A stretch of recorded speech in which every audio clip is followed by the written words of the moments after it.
Bismillahirrahmanirrahim. Assalamualaikum warahmatullahi wabarakatuh. Salam kepegawaian. Berjumpa lagi bersama kami Bapak Ibu kawan-kawan semua, masih bersama Kepegawaian KPR Channel. Baik Bapak Ibu kawan-kawan semua, pada sesi video kali ini kita ingin memberikan informasi tentang pelantikan jabatan fungsional. Jadi, bagaimana tata cara pelantikan jabatan fungsional? Nah, Badan Kepegawaian Negara melalui Peraturan Badan Kepegawaian Negara Nomor 11 Tahun 2022 yang telah diundangkan tanggal 10 Agustus tahun 2022 tentang Pedoman Teknis Pembinaan Kepegawaian Jabatan Fungsional. Pada bab 5,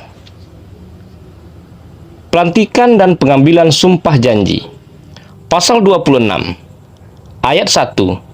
PNS yang diangkat dalam jabatan fungsional wajib dilantik dan diambil sumpah atau janji jabatan menurut agama atau kepercayaan kepada Tuhan Yang Maha Esa.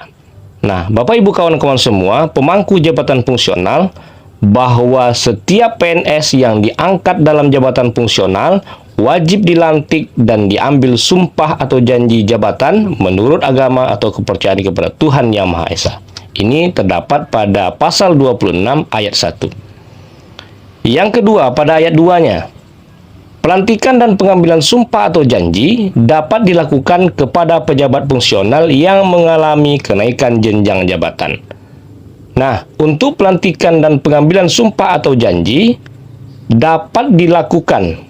Kalau kita melihat bahasa dapat, maka boleh dilakukan kepada pejabat fungsional yang mengalami kenaikan jenjang jabatan.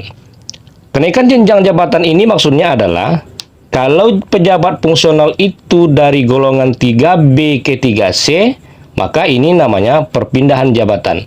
Dari jabatan pertama atau dari jabatan ahli pertama ke 3C, jabatan ahli muda. Maka perpindahan jabatan ini, kenaikan jenjang jabatan ini, dari ahli pertama ke ahli muda ini, dapat dilakukan pengambilan sumpah atau janji. Selanjutnya, dari golongan 3D ke 4A, dari ahli muda ke ahli madya. Nah, dalam perpindahan jabatan seperti ini, dalam kenaikan jenjang jabatan seperti ini, dapat dilakukan pengambilan sumpah atau janjinya. Pada ayat 3, pelantikan dan pengambilan sumpah atau janji, sebagaimana dimaksud pada ayat 1 dan ayat 2, dilakukan paling lambat 30 hari kerja setelah keputusan pengangkatannya ditetapkan. Jadi, masa pelantikan tersebut, masa pengambilan sumpah atau janji tersebut, dilakukan paling lambat 30 hari kerja sejak keputusan pengangkatannya ditetapkan. Selanjutnya pada ayat 4, dalam hal pejabat fungsional jenjang ahli utama diangkat melalui perpindahan dari jabatan pimpinan tinggi, pelantikan dan pengambilan sumpah atau janji harus dilakukan sebelum yang bersangkutan berusia 60 tahun. Nah, selanjutnya nomor 5, pelantikan dan pengambilan sumpah atau janji jabatan fungsional dilakukan oleh pejabat pembina kepegawaian instansi pemerintah. Yang keenam, pejabat pembina kepegawaian instansi pemerintah sebagaimana dimaksud pada ayat 5 dapat menunjuk pejabat lain, paling rendah pejabat pimpinan tinggi pratama di lingkungannya untuk mengambil sumpah atau janji jabatan.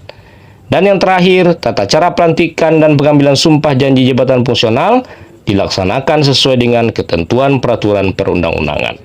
Nah, ini Bapak Ibu informasi tentang pelantikan dan pengambilan sumpah atau janji para pemangku jabatan fungsional yang mesti kita ketahui, khususnya bagi pemangku jabatan fungsional.